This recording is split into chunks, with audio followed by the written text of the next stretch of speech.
Hey, Benjamin here again, working on a motorcycle for just a little bit.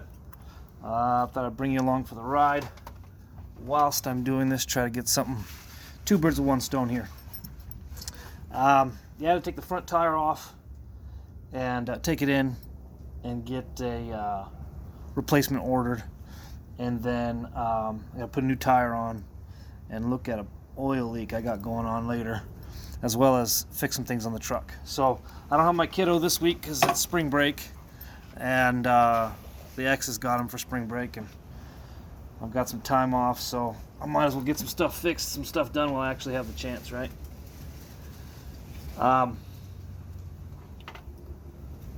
Let's get into this.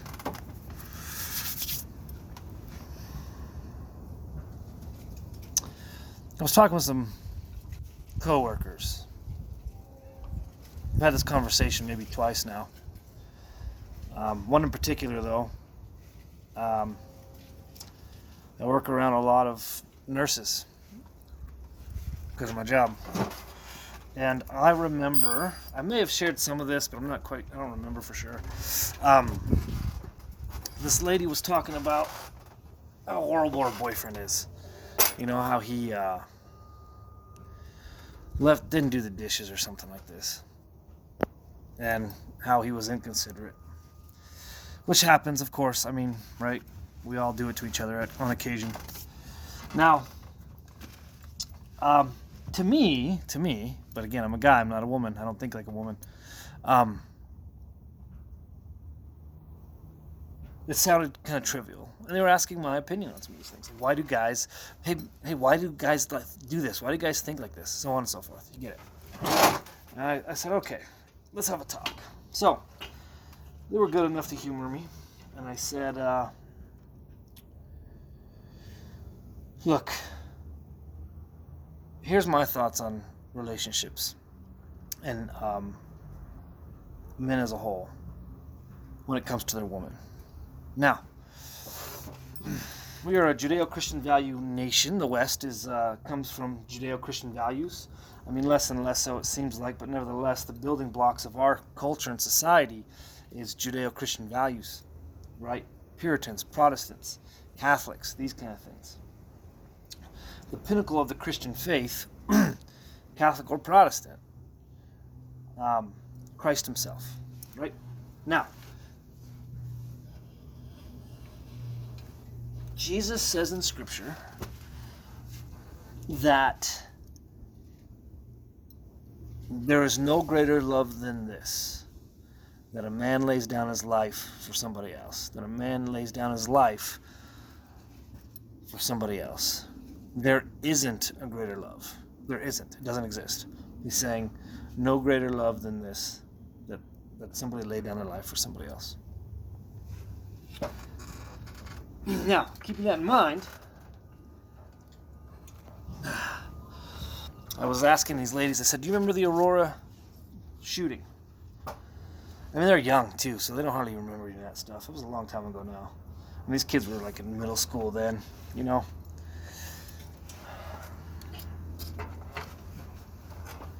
And I was making a case that when I was living in Japan at the time, when that shooting happened, and I was watching the news.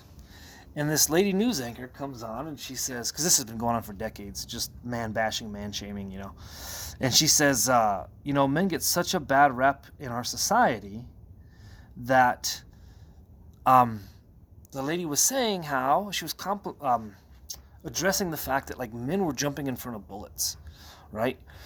And this is part of the biological imperative, their biological drive. Men protect women and children. This is gynocentric social order. Not a bad thing, it's a good thing when it's for the right reasons. So it's just innate. Men protect women and children. Now, what was fascinating is, and I have to look up some stats, I haven't researched it, but like men were jumping in front of their families, strangers, they were holding doors open for strangers so that people could run out and get away, and they were dying, right? I mean, people were dying in general, right? Anytime there's these mass shootings, people are dying.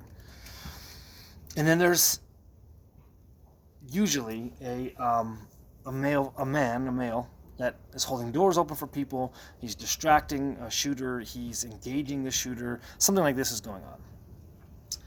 And so I asked these ladies, I said, look, next time there's a shooting, because they happen a lot in our country, pay attention to who dies trying to help other people and save other people's lives. Pay attention.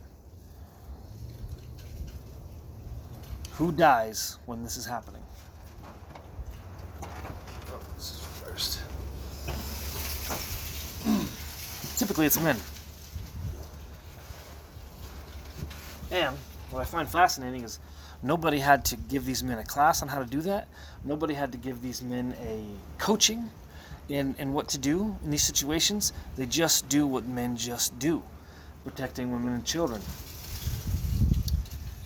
And I asked this lady, I said, look, for all his faults, do you think that this man would lay down his life for you if it comes to putting himself in harm's way, danger's way, or death itself to keep you safe?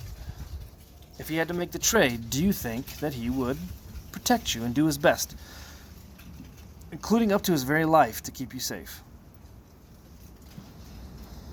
Surprisingly, she said, I think he actually would.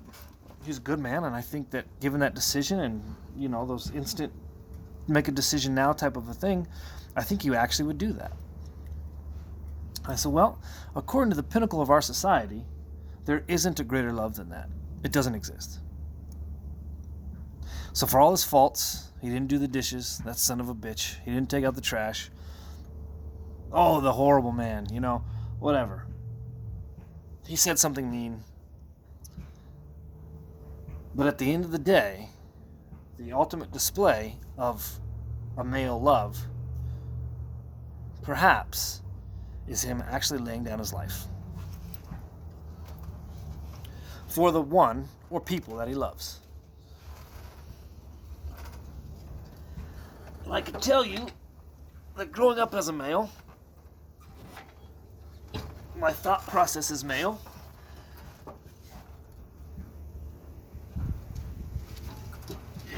The core of my being masculine.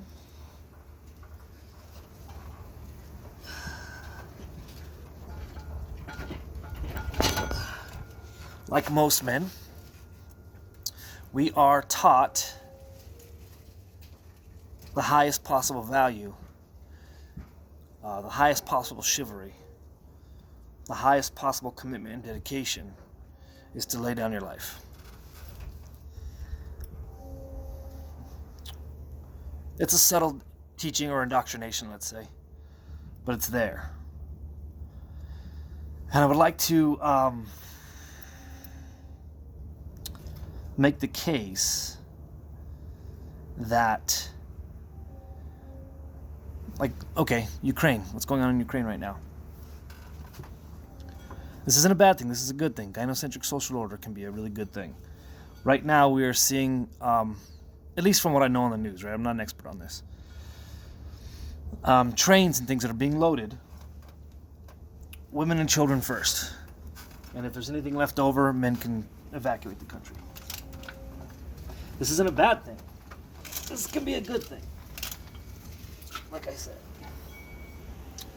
Because society protects women and children. That's one of the core belief systems that the core of human beings is gynocentric social order, protecting women and children.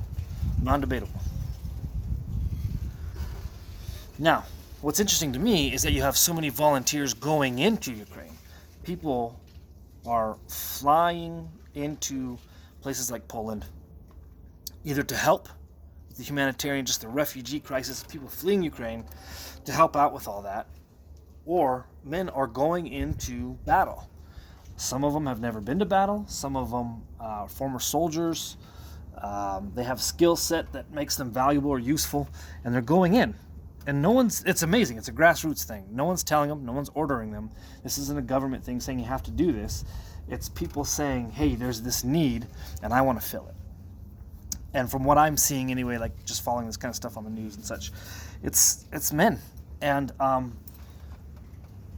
think the thing that's so incredible about that is, like myself, I have a hero complex. I really do. I have a hero complex. And what that means is, like, I have to be doing hero shit all the time. I can't bog myself down with normal mundane things like normal people. I got hero shit to do. I got people to protect. I've got, like back when I was at the firehouse, I was a reservist at the firehouse and training all the time. And this is part of the reason why my marriage fell apart. I was not home that much. I was working my normal job, and then I was pulling hours at the firehouse. I was not home. I was never home for dinner, partly because of my main job, my work schedule. I was working second shifts, and so I was gone for dinners a lot. Anytime there was something going on in the community, I wasn't there. I was always working. And then on top of that, I'm very thankful. My ex, she was very supportive of my hope and drive and desire to become a full-time firefighter, and she allowed for that to happen. But looking back on it, I wasn't there for there's lots of other reasons why this happened as well, but to keep it simple, I wasn't there a lot for my son's first year because I was too busy doing hero shit. I didn't have time to be bogged down with mundane things like doing I can't do these dishes. I can't wash this laundry. I can't do these chores. I've got important stuff to do. I'm going to go, pull people out of a car wreck at the, working with the firehouse, something like that, right? I think that's one of the drives that I've always had for exercise. It's like, just in case the need arises, I want to be strong enough to help somebody out. And actually, physical fitness has come into incredible usefulness for me and the people around me, the communities that I've been founding myself in over the years. It's been very beneficial. But with that hero mentality, it can be quite the detriment, actually. And so back to relationships, men and women, and that son of a bitch, he didn't help out around the house, and these kind of things. A lot of men suffer from a drive or a want to be heroic, chivalrous, put themselves on the line, put their actual life on the line for other people. That's where most men feel most compelled to go, put their lives and to put themselves on the line for other people, the less fortunate, and ultimately women and children. And I think that's something that we need to watch out for, is that with this hero complex, we're not often concerned with daily life things. I got to pay this bill. I got to do this thing. I know for me, that's been a huge problem.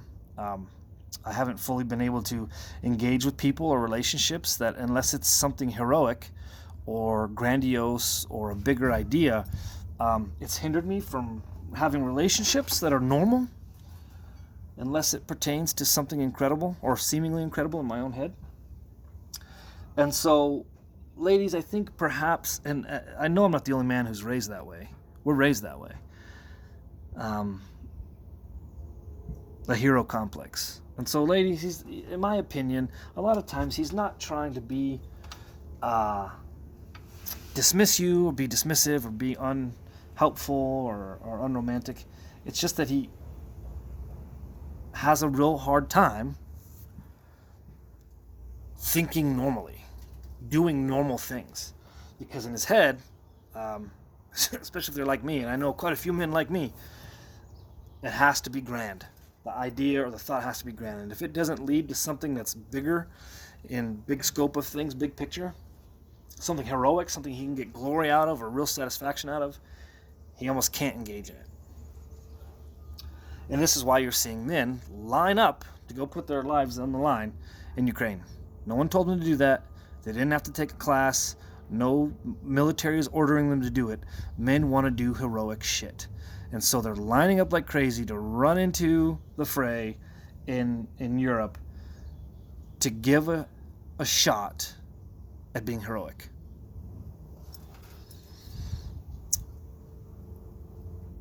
I've got another video come. My time's going to run out on this here in a few minutes.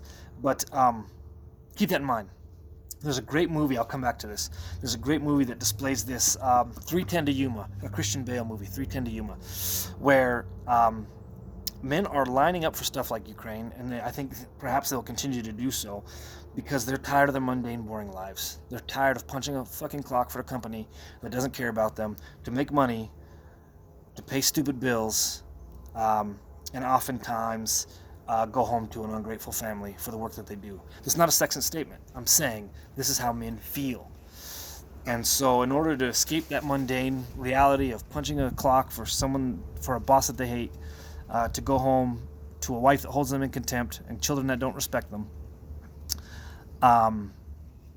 they want to go do some hero shit. And maybe, just maybe, if they're lucky enough, they can do something heroic enough to make their wives desire them again, to see them as heroic, to see them as grandiose or big picture like maybe they used to, right? And if I had to guess, that's part of the reason why men are doing this. But 3:10 to Yuma, really quick. There's an amazing scene in there where the father, Christian Bale, is talking to his wife, and he is not making enough money, and he's been injured in a war, and he says something along the lines of like, "I'm tired of the way my kids look at me," like a less than a great provider or less than heroic. And he says, "I'm tired of the way that you don't look at me."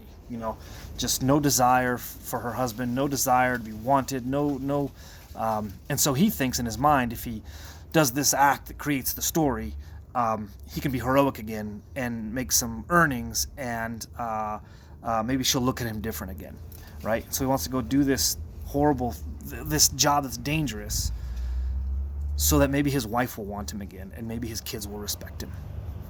And so, again, back to this nurse. Just keep in mind, like, men want to be heroes. And ladies, if you treat him in contempt and he's not your hero, for less than good reason, just be careful of that. Just be careful of that. Does that make any sense? I had to do that in a rush, and I have to get this motorcycle fixed. But let me know what you guys think. Love you guys.